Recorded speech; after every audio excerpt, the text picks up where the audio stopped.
Ehtiyat dur igidin zinəti buyurub atalar. Maşının həmişə bagajniklə kanisteri qoyuram.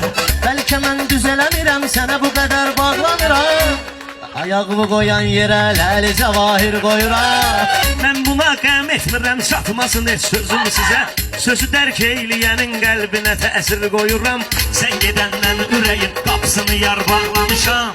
Nə açmaq istəyirəm, nə də ki müsafir qoyuram. Heç vaxtı mən demərəm meyxana oradan buradan. Nöqtəni həmişə mən mövzuya dair qoyuram. Gördüm hansı qarğanın qarqarı başımı ağrıdır. Tuturam aralayıram ağzına pendir qoyuram. Varlı gördün ona quyruq bulayırsan it tək.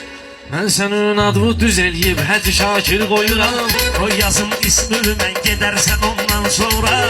Könlümün lövhəsinə indi təbaşir qoyuram. Hansı ki söhbətə bir dənə nöqtə lazım olur. Deyirəm bircə kəlmə bir üslubunu qoyuram.